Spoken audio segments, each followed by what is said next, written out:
하나님 말씀 봅니다. 사도행전 2장 32절, 33절입니다.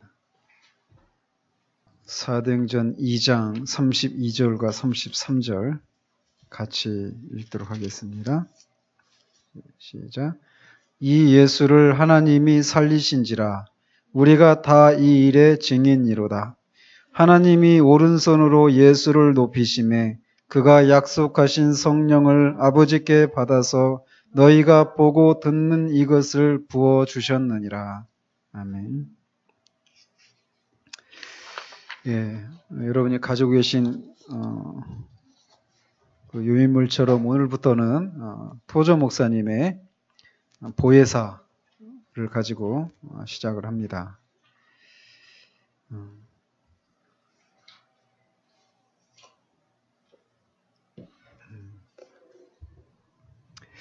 어제도 제 아내랑 같이 이런 얘기를 좀 나눴었는데 소위 바른 신학, 특히 저는 가장 성경적인 신학이 개혁신학이라고 저는 믿습니다. 그리고 저는 그 신학에 충실하게 말씀을 전하려고 하고 목회를 하려고 하고 한다고 생각을 해요. 그러니까 충분하지는 않지만, 근데 어쨌든 이렇게 개혁신학, 개혁주의를 교회의 목회 방침으로 이렇게 표방하고 가는 교회들에게서 저는 늘 한 가지 그런 아쉬움들 또는 배고픔들을 늘 느꼈습니다. 그 중에 한 가지가 우리가 오늘부터 하려고 하는 이런 성령론에 관한 것이에요. 그래서 이 신학이라고 하는 것, 바른 교리라고 하는 것, 이것은 결국 폴 오셔 목사님이 어느 설교에서 말하는 것처럼 교리라고 하는 것은 하나님을 알고 하나님을 만나기 위한 수단이거든요. 근데 그 교리 자체가 목적이 되어버리는 이런 것을 저는 특별히 이 개혁주의를 표방하는 그런 교회들 안에서 오히려 그런 교회들 안에서 본다라는 것입니다.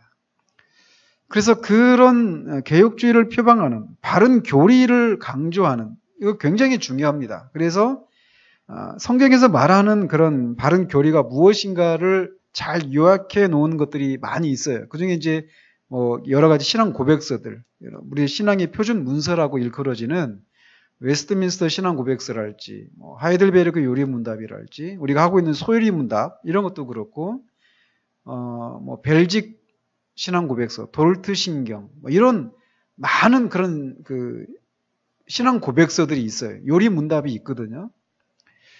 저는 우리 교회에서 그런 것들을 앞으로도 계속 해나갈 거예요. 앞으로도. 그리고 실제로 제가 알고 있는 어떤 교회에서는 웨스트민스터 신앙고백서, 하이델베르크 요리문답, 그리고 또 한 가지가 있는데 그거를 계속 반복합니다. 웨스트민스터 신앙고백서 이거를 하나 하는데 1년 이상이 걸려요. 근데 그거를 끝나면 또 하이델베르크 요리문답을 또 1년 이상 합니다. 그리고 또 다른 것을 벨직 신앙고백서인 것 같아요. 아닌가요? 네? 기독교 강요 거기서 다루는지 모르겠어요. 세미나 형식으로 자료는 있긴 있는데 그 교회에서 하는지는 잘 모르겠어요.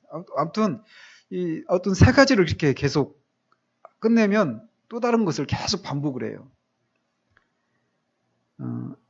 저는 앞으로 우리 교회도 그렇게 해나가고 싶어요. 근데 아직은 우리 교회가 막 잘 받아낼 수 있을까 이런 좀 의문이 좀 제 안에 있어요. 그래서 살살 지금 하고 있거든요. 근데 이제 문제는 그런 것들을 해서 우리가 믿는 바가 무엇인가, 우리의 바른 신학을 정립하는 것 너무나 중요합니다. 그런데 아까도 말씀드린 것처럼 교리라고 하는 것, 바른 교리, 바른 신학이라고 하는 것은 결국 그것을 통해서 하나님을 더 깊이 알고 그분을 만나고 그분과 깊은 교제를 나누고 그런 과정 속에서 그분을 닮아가는 것이어야 되거든요. 그러니까 인간의 존재 최고의 목적이 하나님을 즐거워하고 그분을 영화롭게 하는 거잖아요. 영원토록. 거기에 가야 되는데 교리라고 하는 것이 바른 교리를 주장하지만 신앙이 메말라 버리는 이런 우를 저는 개인적으로 봐요. 개혁주의를 표방하는 교회들 안에서 말이에요. 그러니까 이제 그런 것을 말하지 않는 다른 진영에 있는 분들은 저는 일단 저희 관심사가 아닙니다. 저희 관심사가 아니에요. 그러나 바른 것을 표방하고 있는 그런 교회들 안에서 보여지는 아쉬움이 이런 부분이에요. 그래서 우리 교회 그 카페에 있죠. 제가 우리 교회 세 가지 추구하는 게 있죠. 하나는 사도적인 가르침이 있고 성령의 역사하심이 나타나고 성도가 서로 사랑으로 교제하는 그런 공동체. 저는 이 세 가지가 성경에서 말하는 교회라고 저는 생각을 해요. 근데 그 중에 어느 한 가지라도 치우쳐서도 안 되고 어느 한 가지라도 부족해서는 안 돼요. 다 있어야 된단 말이죠. 그래서 이 바른 교리, 바른 신학과 관련된 것은 사도적인 가르침이 있는 그런 교회. 여기에 제가 그것과 연결이 된다면 성령의 역사하심과 관련해서는 이제 성령론, 우리가 살펴보려고 하는 이런 보혜사 성령님의 다른 이름이잖아요. 이런 것과 관련된 것입니다. 그래서 그러면서 제가 그 카페에 또 이제 올려놓기를 사도적인 가르침과 관련해서 제가 롤 모델로 삼고 있는 분이 계셔요. 누구죠? 로이드 존스죠. 그죠? 제가 로이드 존스하고 뭐 현격한 차이가 나요. 근데 어쨌든 그분의 그런 신학, 여기에 저는 거의 동의를 합니다. 그것과 함께 또 한 분을 제가 또 제시를 했어요. 그분이 누구냐면 토저 목사님이에요. 토저 목사님은 이 성령의 역사하심이 나타나는 교회와 관련된 인물이라고 보여져요. 그래서 바른 교리가 결국은 이 하나님을 만나고 하나님을 추구하고 하는 것으로 이어져야 되거든요. 그런 것과 관련해서 하나님을 향한 갈망, 하나님을 향한 추구함, 이런 것을 가장 잘 또 그런 부분에 있어서 우리에게 바른 길을 제시해 줄 수 있는 분이 저는 개인적으로 토저 목사님이라고 저는 믿어져요. 그래서 교회 앞에 이 토저 목사님의 책들을 소개하고 싶고 결국은 그 책이 목적이 아니라 그 책에서 말하는 내용을 우리가 살펴야죠. 달을 가리키는 손가락을 볼 것이 아니라 달을 봐야 되는 것처럼 토저 목사님을 볼 것이 아니라 토저 목사님이 말하는 내용, 결국 하나님을 향한 갈망, 추구함, 이런 부분이거든요. 그래서 이런 부분들을 이제 하려고 합니다. 나중에 이제 이렇게 바른 신학과 성령의 그런 역사하심이 나타나서 성령으로 충만해진 그 삶, 그런 결과, 우리의 삶으로 열매가 맺어져야 하는데 그게 뭐냐? 사랑이라고 하는 것으로 나타나야 되는 거예요. 그래서 그런 부분과 관련해서는 또 이제 기회를 봐서 어떤 것들을 또 이제 소개할 수 있는 날이 올 거라고 보여져요. 그래서 오늘부터 시작하는데 한 2달 이상은 할 것 같아요. 어떻게 될지는 모르겠고 저도. 그래서 이런 과정 속에서 이게 그냥 우리 안에서 정보로만 남지 않기를 바라요. 토저 목사님 책은 우리가 바르게 읽으면 이런 게 있었구나 하고 그친 적이 저는 한 번도 없어요. 개인적으로. 항상 이 토저 목사님 책을 읽으면 마음이 뜨거워지고 그가 말하는 것들을 나도 경험하고 맛보고 싶은 이런 마음을 불러일으켰었거든요. 그래서 이 책을 해나가는 중에 그런 일들이 우리 가운데 우리 모두에게 있어지기를 소망하면서 시작을 하려고 합니다. 보혜사, 영어로는 카운셀러예요. The counselor. 그래서 옆에 서서 옆에 이렇게 불림을 받아서 옆에서 도와주는 사람, 도와주는 분, 이런 분이죠. 그래서 성령님이 그런 분이신데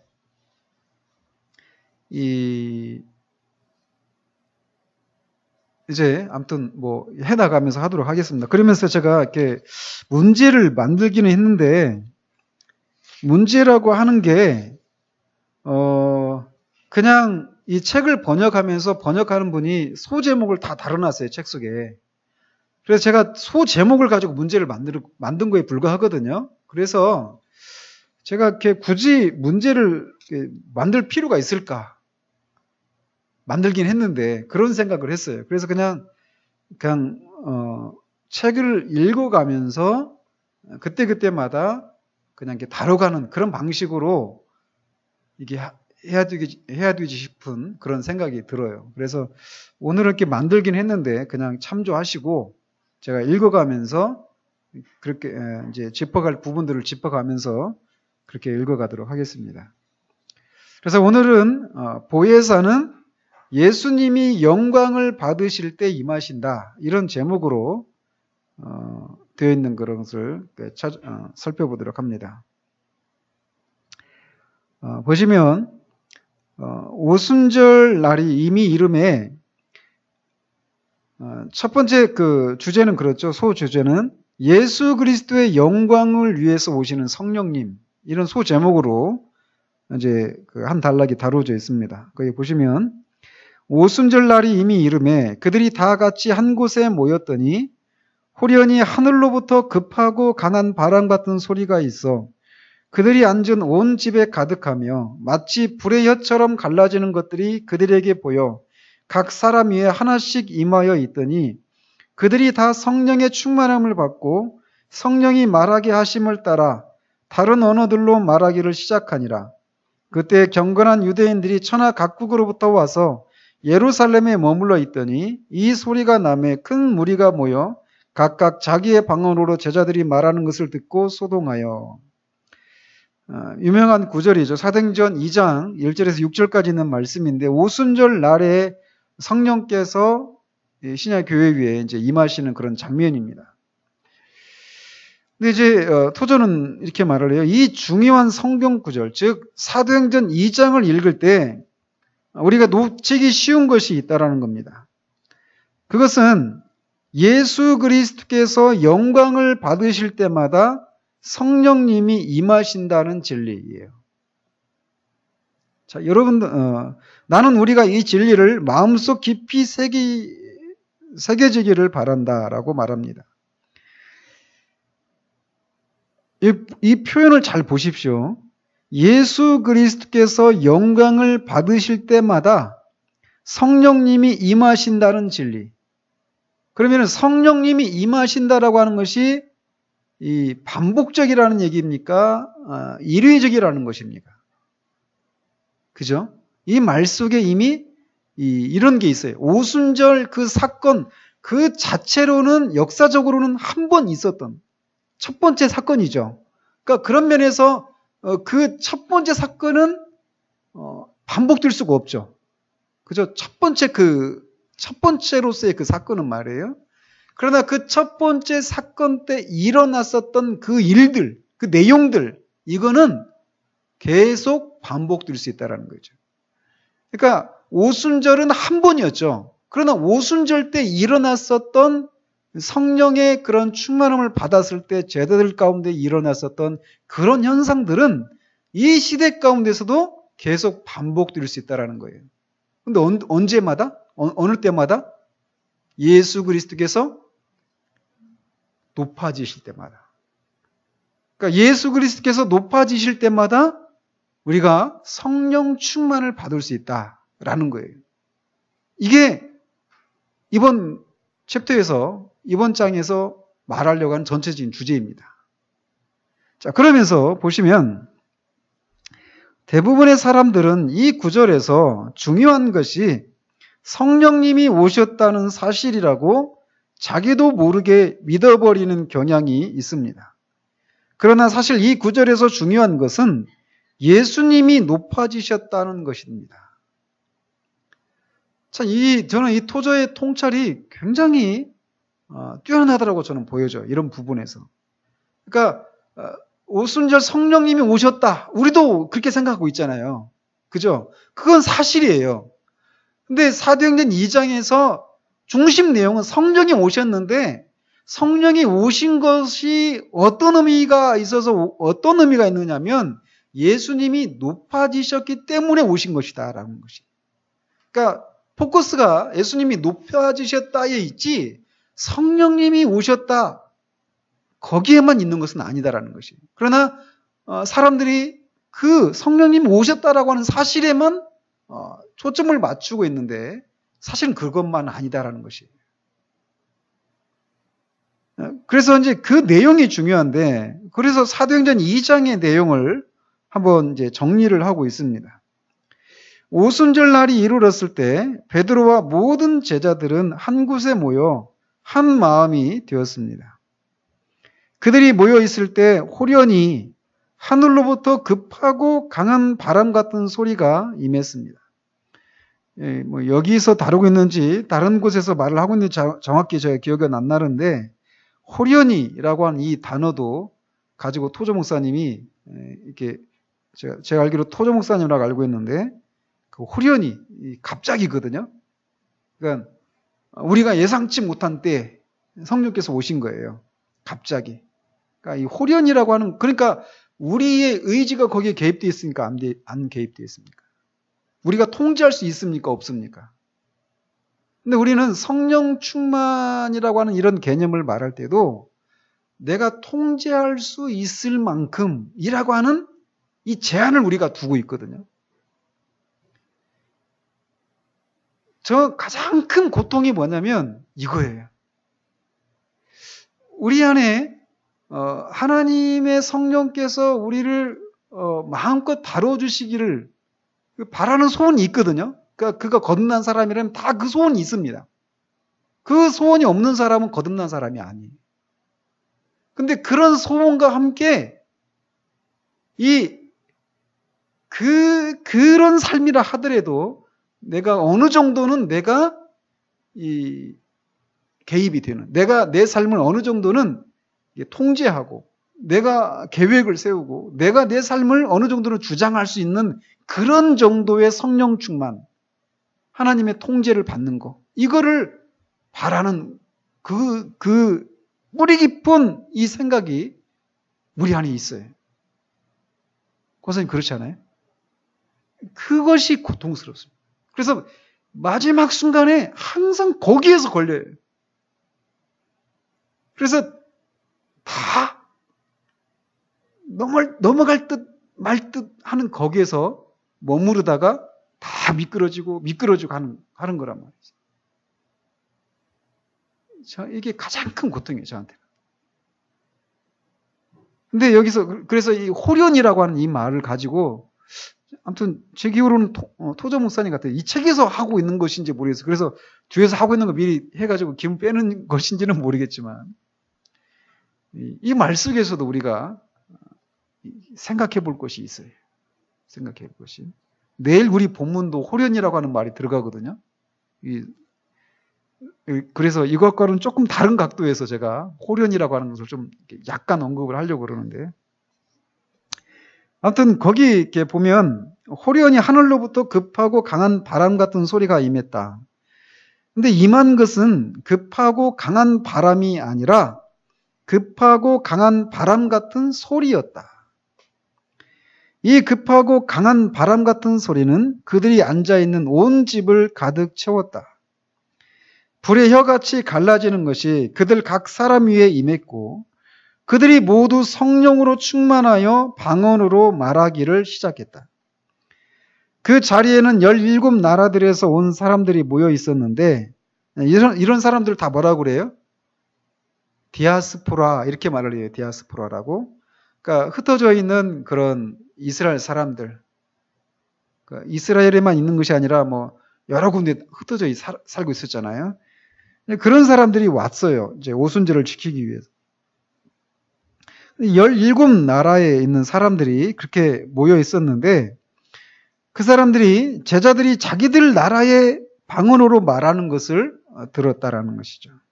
그래서 이런 상황을 보고 놀란 자들은 놀랐고 의심할 자들은 의심했고 묻기를 좋아하는 자들은 이 어찐 일이냐라고 물었다.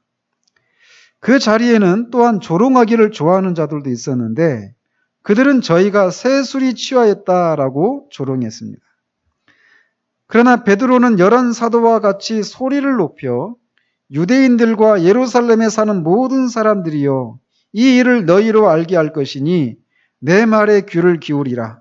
때가 제3신이 너희 생각과 같이 이 사람들이 취한 것이 아니라 이는 곧 선지자 요엘로 말씀하신 것이니 라고 외쳤습니다.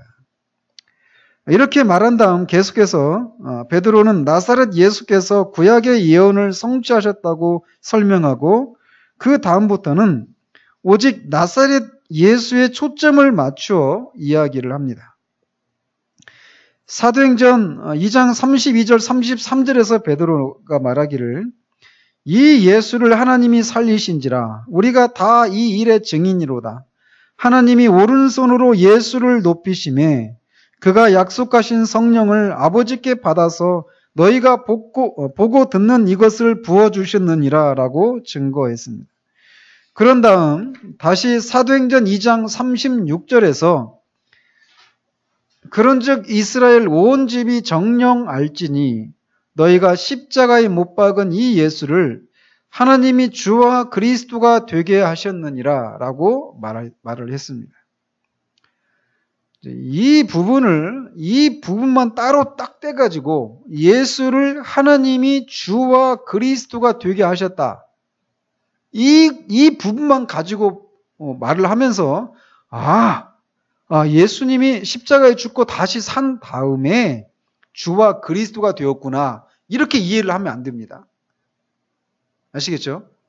로마서에서 1장 4절에도 보면은 성결의 영으로는 죽은 자 가운데서 다시 살아나심으로 하나님의 아들이 되셨다. 이렇게 말을 하거든요. 그러면은 예수님이 하나님의 아들이 아니셨던 적이 있어요? 예수님이 주나 또 주와 그리스도가 아니셨던 적이 있습니까? 아니에요. 그러면 각각 거기에서 말하는 게 뭡니까? 이미 그런 분이셨는데 하나님의 아들이셨고 주이시고 그리스도이신데 어때요? 그런 사건들을 통해서 선포하셨다. 드러내셨다. 입증하셨다. 이런 의미가 있는 거예요. 아시겠죠? 근데 이거를 그 각 부분만 딱 한 구절만 떼가지고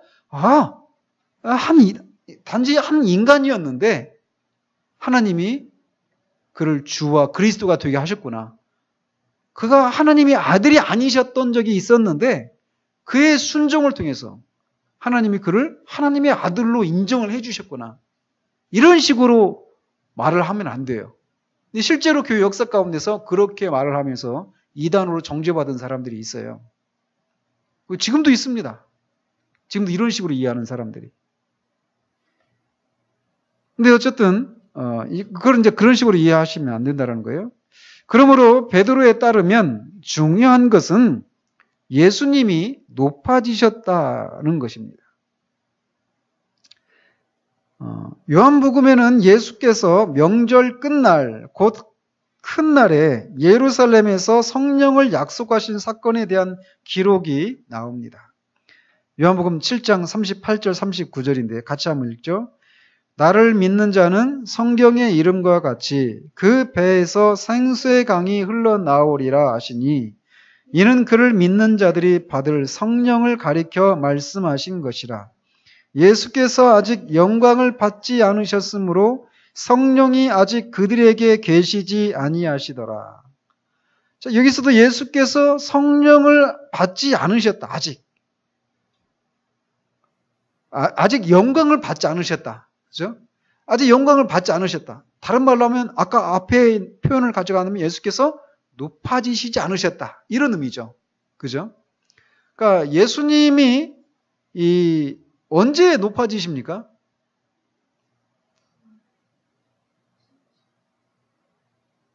자, 예수님의 신분을 크게 두 신분으로 나누죠. 낮아지신 신분, 높아지신 신분. 그래서 좀 어려운 말로 비하의 신분, 승귀의 신분 이렇게 말을 해요. 자, 비하의 신분은 뭡니까? 어떤 게 있죠? 그분이 낮아지신 게 뭐예요? 성육신이죠. 성육신부터 낮아지신 거예요. 그죠? 성육신 하신 것이 낮아지심의 시작입니다. 그 다음에 뭡니까? 네? 그분의 생애 자체가 낮아지신 거예요. 그분의 생애가 뭔데요? 어떤 삶인데요? 한마디로 말하면 율법에 순종해야 되는, 율법을 제정하신 분이신데 그 율법에 매이는 거예요. 그래서 율법에 순종하면서 사시는 거예요. 그러면서 인간의 그 비참함에 동참하셨죠. 그죠? 율법에 왜 순종을 하십니까?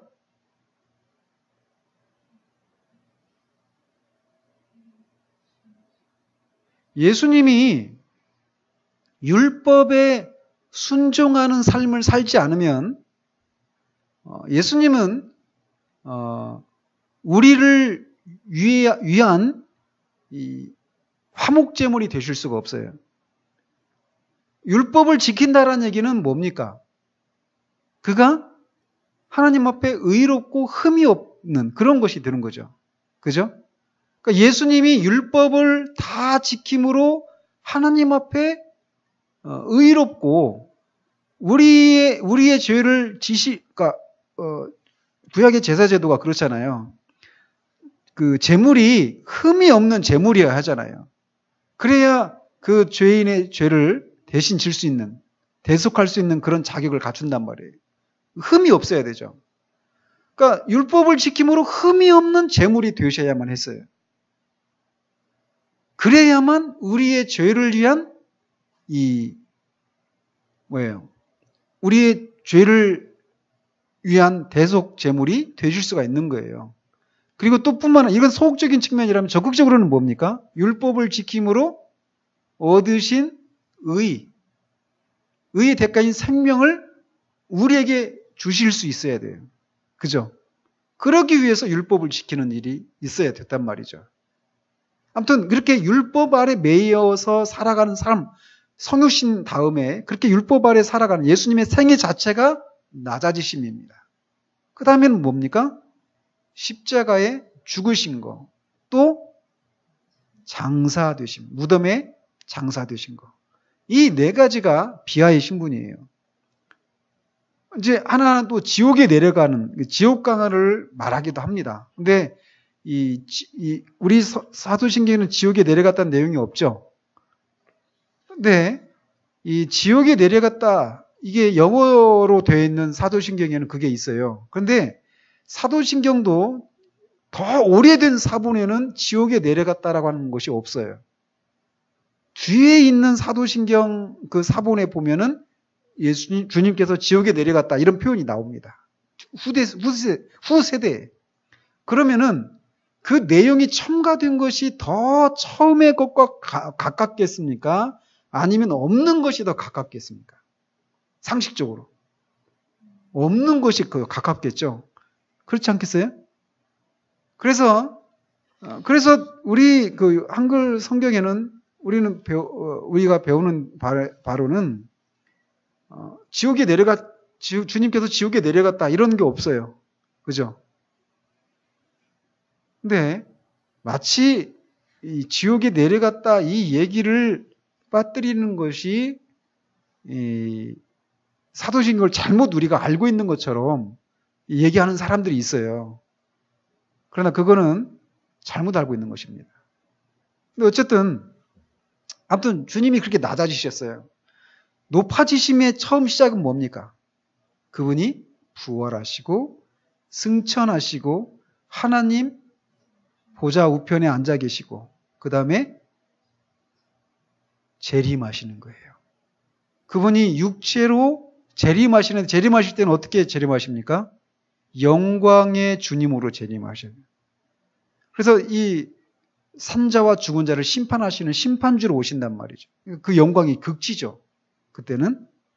그래서 이렇게 이 낮아지심과 높아지신 이 두 신분으로 나눌 수 있어요. 그리스도께서.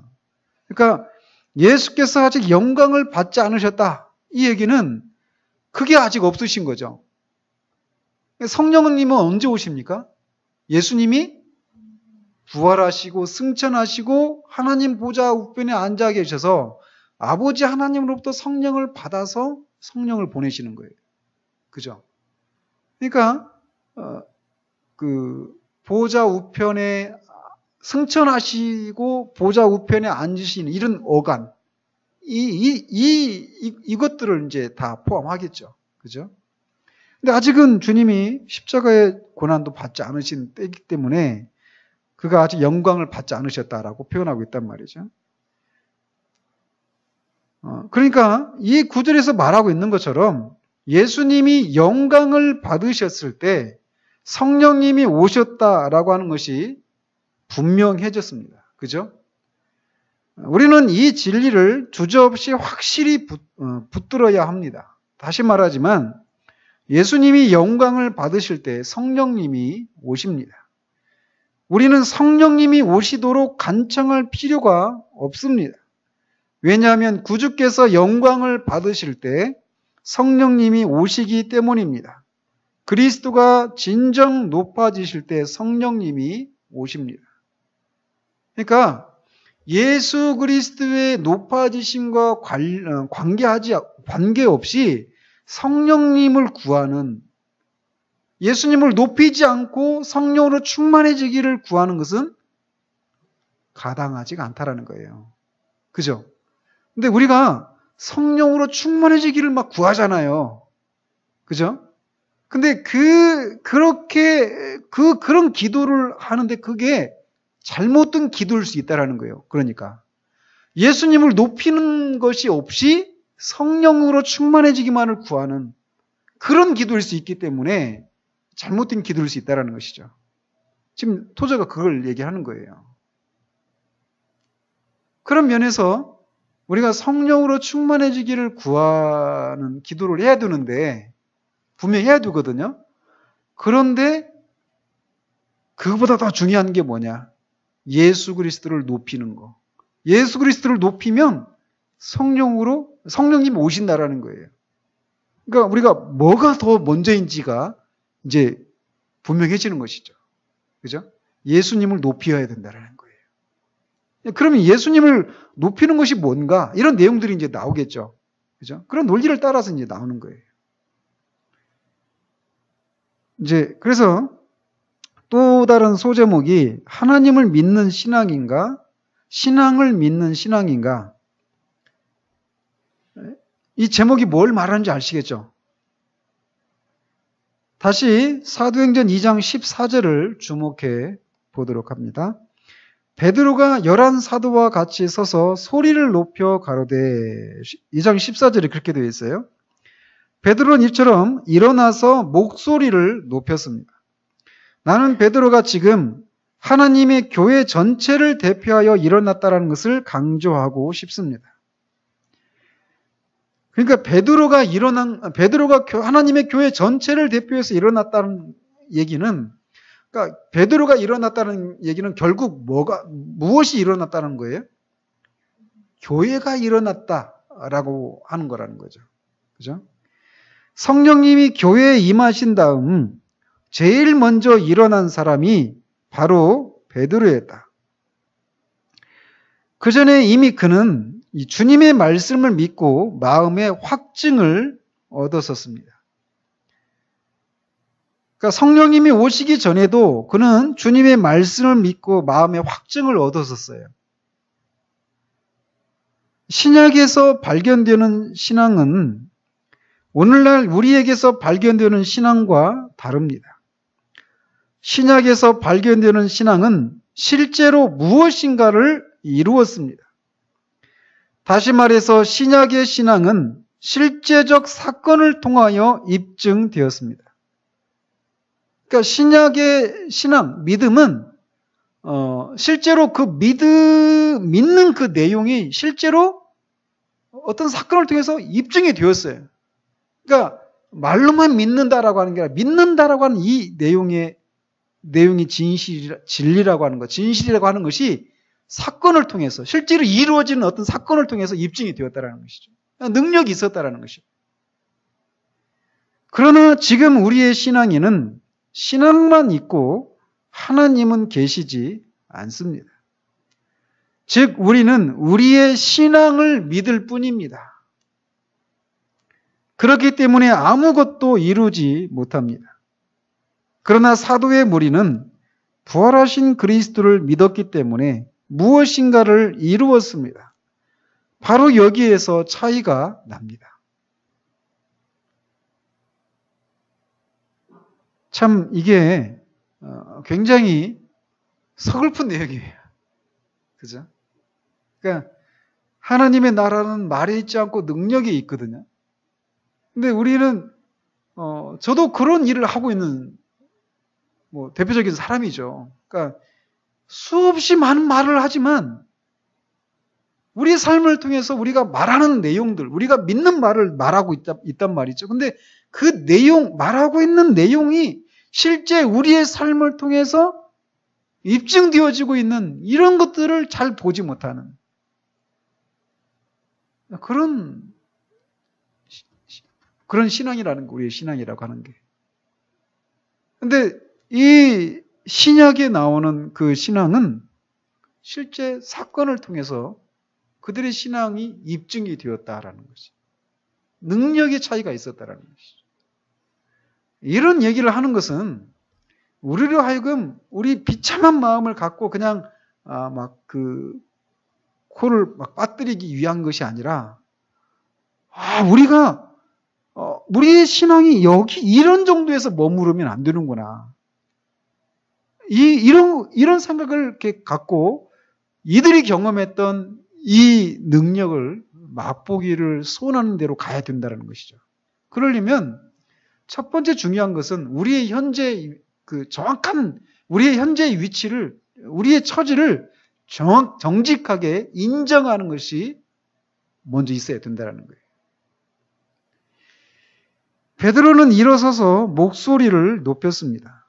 그렇습니다. 일어나 목소리를 높이는 것. 교회가 해야 할 일은 바로 이것입니다. 그렇다면 베드로가 일어서서 목소리를 높였는데 그게 한 일이 무엇이냐?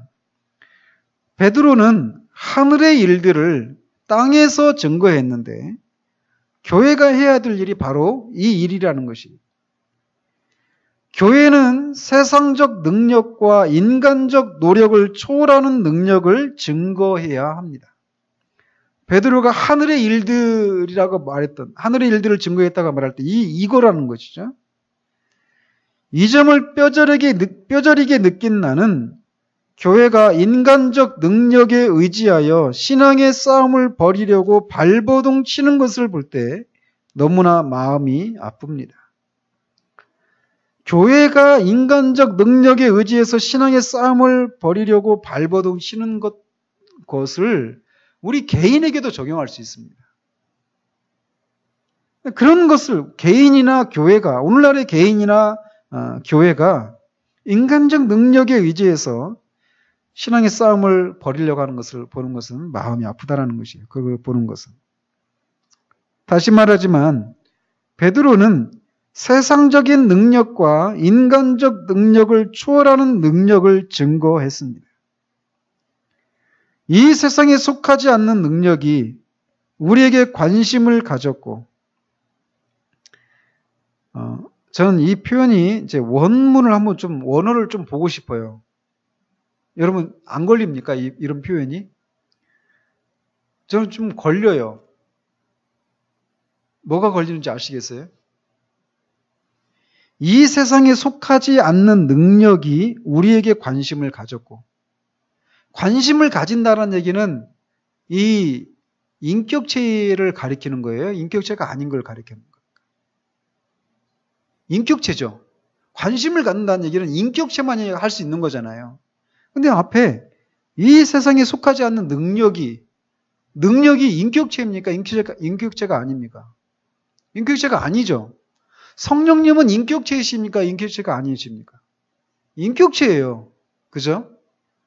그러니까 이 세상에 속하지 않은 능력이, 이렇게 말하면 능력이 우리에게 관심을 가졌게 하면 성령님이 어떤 능력으로 비춰지는 것이 되기 때문에 이건 적절한 표현이 아니에요. 그래서 제가 이 토저 목사님 책이 규장에서 나왔거든요. 출판사. 이 규장 관계자와 관련된 사람이 혹시 이걸 들을지도 모르겠는데, 저는 토저 목사님 책이 규장에서 나온 게 굉장히 불만인 사람 중에 하나입니다. 언젠가 말씀드렸죠. 이런 표현도 그래요.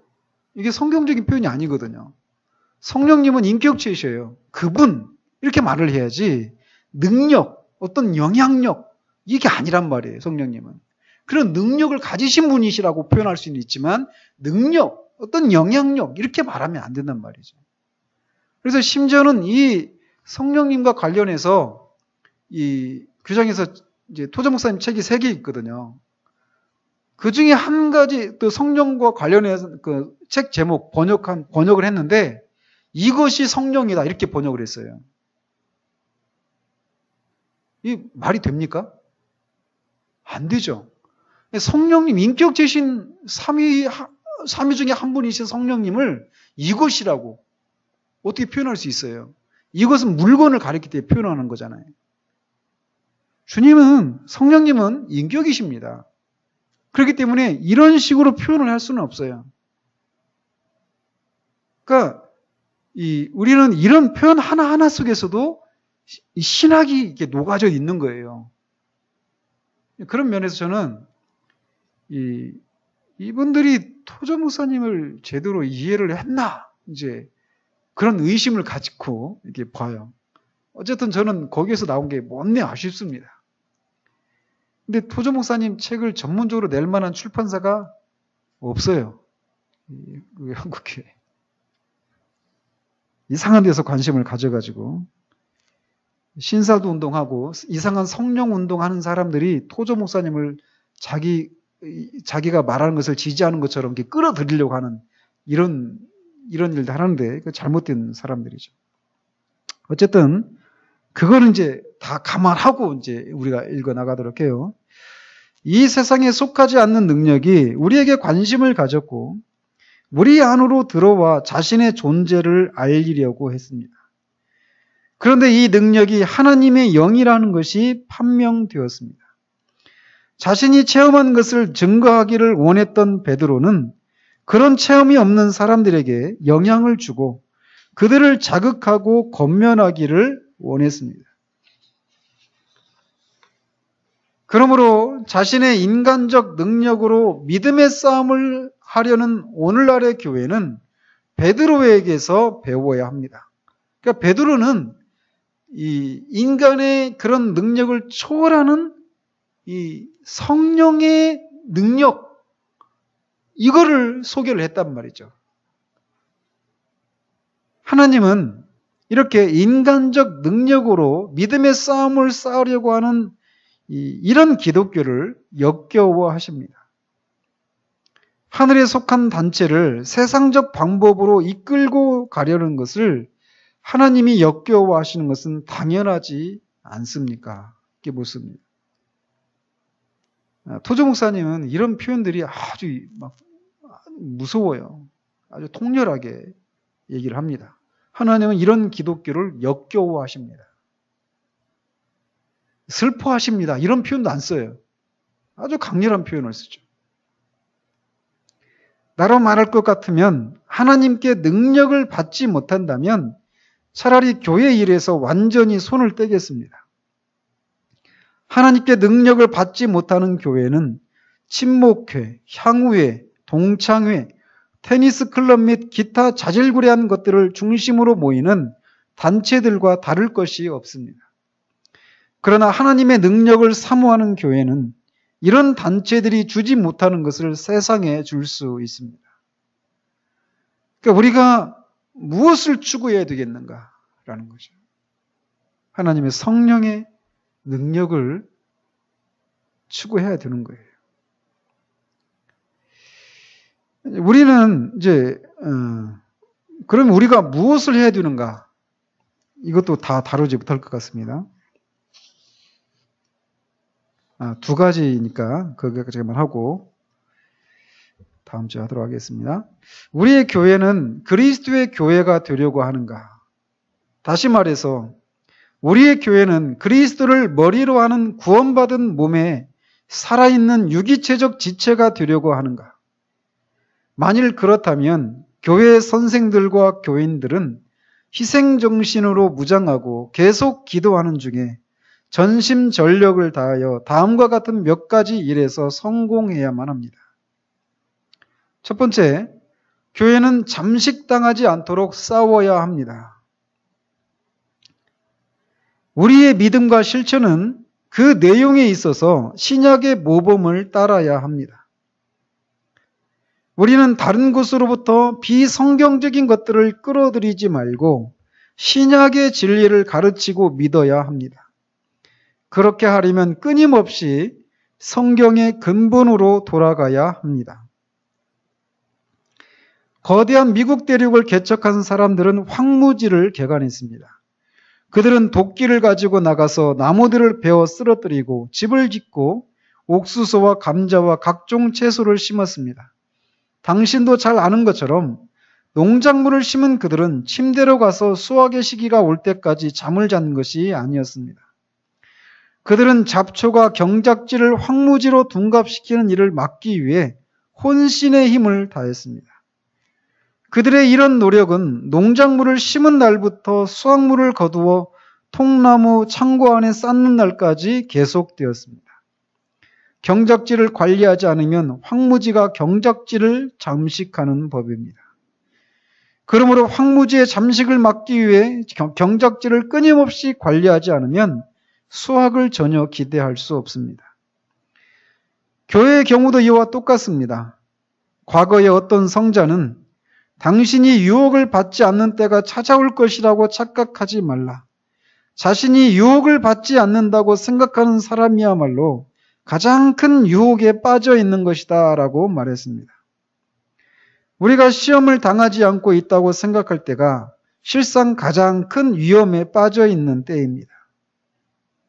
교회도 이와 똑같습니다. 우리는 이미 얻는 성공에 만족하면서 시험에 빠진다는 것은 다른 교회들의 얘기이지 우리 교회는 그렇지 않다. 우리는 부자이기 때문에 부족한 것이 없다라고 말을 합니다. 그러나 우리는 우리의 경작지를 내어주지 않기 위해 싸워야 합니다. 하나님이 경작하시는 우리의 작은 땅에는 무기가 있어야 하고 파수꾼이 배치되어야 합니다. 그래야만 까마귀 같은 짐승들을 쫓아버릴 수 있습니다. 수확물을 갉아먹는 작은 해충들을 퇴치해야 하는 것은 두말할 필요도 없습니다. 우리는 해로운 짐승들과 곤충들을 쫓아버려야 합니다. 우리의 경작지를 건강한 상태로 유지해야 하는데 이렇게 할 수 있는 유일한 방법은 하나님의 말씀을 충실히 따르는 것입니다. 우리가 지난주 또 지지난주에 하나님이 그 하나님을 영화롭게 하고 그분을 영원히 즐거워하도록 하기 위해서 우리에게 한 규칙을 주셨는데 그게 뭐라고요? 성경이라고 그랬잖아요. 그 성경에 대해서 우리가 살펴보았어요. 우리의 그 모든 것을 성경대로 하나님의 말씀을 충실히 따라서 해야 한다는 것이에요. 그래서 근데 그렇게 하나님의 말씀을 따라서 교회를 이렇게 해나가는 이런 모든 것을 위해서 말이에요. 그런 것들 이외에 어떤 이 심리학이랄지 뭐 상담학이랄지 또는 어떤 사람들의 어떤 재미를 이끌어 주기 위해서 그런 것을 도입한다든지 오늘날 그 한국교회에서 유명한 그런 전도 프로그램들 많잖아요. 우리가 그 전에 뭐 했었죠. 교회에서 해피데이 전도 시스템이라고. 완전히 악한 것이거든요. 완전히 세상적인 방식들이 막 짬뽕이 되어 있습니다. 성경적이지 않은 방식이에요. 근데 그렇게 해보니까 어때요? 사람들이 오죠? 한 분은 왔죠? 그때 107명이 왔어요. 어마어마하게 온 거예요. 50% 정도가 더 온 겁니다. 평상시보다. 한 주 만에 싹 나갔어요. 모을 수는 있죠. 그리고 그 사람들이 남을 수도 있다고 칩시다. 그럼 뭡니까? 교회입니까? 우리는 그런 것들, 이 결과지상주의, 어떻게 하든지 사람을 끌어모을 수만 있다면, 어떻게 하든지 사람들이 교회에서 막 재미를 잃어버리고 막 지루해하지 않을 수만 있다면, 어떤 식으로든지 교회에 사람들이 흥미를 끌고 사람들을 불러올 수 있는 수단과 방법을 동원하려고 하는 이런 모든 시도들을 우리는 거부해야 한다는 거예요. 그래서 그런 것을 거부하고 하나님의 말씀을 따라서 살아가는 동안에 여기저기서 사람들이 실증을 낼 수도 있고 지루해할 수도 있고 또 사람이 들어오지 않을 수도 있는 그런 시간들이 있다고 할지라도 우리는 하나님의 말씀에 충실히 따라야 한다는 거예요. 그걸 따르지 않으면 교회가 결국은 잠식당하게 된다는 것이죠. 그러니까 어때요? 교회가 이 성경 모든 것을 하나님의 말씀을 따라 해야 된다라고 할 때 이것이 목회자 한 명만 그런 생각을 갖고 있다고 되는 것이 아니라는 거예요. 우리 모두가 그런 생각을 가지고 있어야 되는 거예요. 그래서 우리가 교회를 위해서 기도하려고 나오는 여기 있는 멤버들만이라도 이 생각을 우리가 같이 공유하고 우리 교회가 어떤 교회여야 되는가 이 생각을 같이 하면서 그것을 위해서 우리가 이 잠식당하지 않기 위해서 우리가 여기서 말하고 있는 것처럼 싸우는 일들이 우리에게 요구된다는 것입니다. 먼저는 그리스도의 교회가 되기 위해서는 이렇게 잠식당하지 않도록 하기 위해서 싸우는 일들이 필요하다는 거예요. 근데 싸우는데 그 싸움이 무엇으로 필요한가? 어떤 것으로 싸울 수 있는가? 능력이 필요하다는 것이에요. 능력이. 인간적인 능력이 아니라 하늘에 속한 능력, 성령의 능력을 필요로 한다는 것입니다. 우리에게 두 번째로 필요한 것은 사도들에게 임했던 능력과 똑같은 능력을 얻기 위해 기도하고 자신을 희생하면서 전심으로 노력하는 것입니다. 베드로는 너희 보고 듣는 이것을 부어주셨느니라 라고 말했습니다. 우리는 영원한 것들을 바라보면서 사는 훈련을 해야 합니다. 그렇게 할 때 이 땅에서 천국의 삶을 살 수 있습니다. 우리는 어떤 대가를 치르더라도 그리스도께 우선적으로 충성해야 합니다. 이런 충성을 보이지 않는 교회는 그리스도의 교회가 아닙니다. 여기에 두 종류의 교회가 있다고 가정해 봅시다. 하나는 화려한 건물과 시설을 자랑하며 대규모의 프로젝트를 추진하는 잘 나가는 것처럼 보이지만 교리, 생활, 정신적 자세, 경건, 본질 및 행동 면에서 신약 성경의 가르침에 어긋나는 교회입니다. 또 다른 하나는 골목길에 위치한 작은 방에서 모이는 교회입니다. 뒤에 이제 그 내용은 이제 생략을 해버렸어요. 근데 이제 교리, 생활, 정신적 자세, 이거 본질 및 경건, 본질 및 행동 면에서는 신약 성경의 가르침에 일치하는 교회입니다. 이 내용이 생략되었다고 보시고 봐야 됩니다. 자, 이렇게 이게 두 교회가 있는데 나는 후자의 교회에 다닐지언정 전자의 교회에는 다니지 않을 것입니다. 후자의 교회가 사람들에게 인기가 없다 할지라도 이런 교회를 성경적 교회로 만들면 많은 열매를 맺을 수 있을 것입니다. 우리는 지금 우리 개인도 마찬가지고 우리 교회에게 필요한 것도 바로 이거예요. 하나님의 말씀을 모든 것에 하나님의 말씀에 충실히 따르는 그런 교회를 해나가야 되는데 그것을 위해서 우리가 싸워야 돼요. 싸워야 되는데 무엇으로? 성령의 능력으로. 그래서 이 성령의 능력을 우리가 얻기 위해서 기도하고 우리를 희생하면서 전심으로 노력하는 것이 필요하다는 것입니다. 이것을 위해서 우리가 이제 기도해야 되고 개인의 자리에서도 그렇고 우리가 모인 자리에서도 이렇게 교회가 기도회로 모였을 때에도 이것을 우리가 계속해서 구해야 될 것이 우리 교회가 이런 교회이기를 바랍니다. 이런 교회가 되어지기를 위해서 그냥 소망하는 것으로 되지 않는다라는 거예요. 싸워야 된다는 것이고, 기도하고 자신을 희생하면서 전심으로 노력하는 것이 필요하다라는 것이. 우리가 다 이 길을 갔으면 좋겠어요. 저는 우리 교회가 이 지금 토저 목사님 말하는 이런 교회 모습이 아니라고 저는 봐요.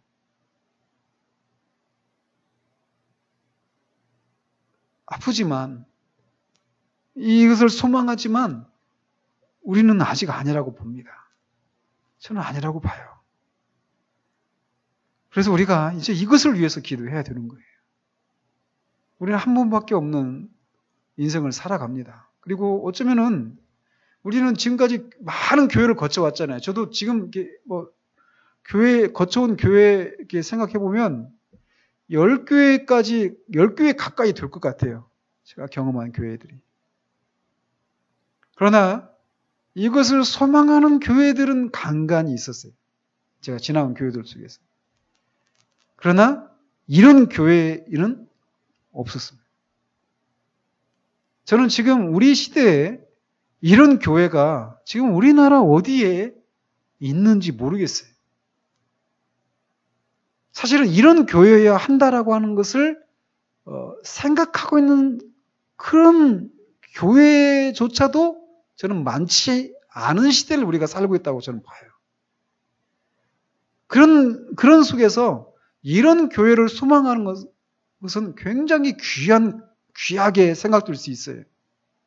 그러나 아닌 건 아닌 겁니다. 이런 것이 있다라고 하는 것을 알고 소망하고 있을진 몰라도 여전히 아닌 건 아니에요. 소망하는 것으로 그쳐서는 안 되고 실제로 우리가 거기에 가야 한다는 것이죠. 이런 교회여야 한다는 거예요. 우리는 진짜 저도 마찬가지고 최소한 여기 모이신 여러분들이 제 교회를 위해서가 아니라 심지어는 우리 교회를 위해서도 아니고 주님의 교회이니까 주님의 교회이기 때문에 진짜 주님의 교회다운 그런 모습이 되어지기를 위해서 우리 자신을 희생하고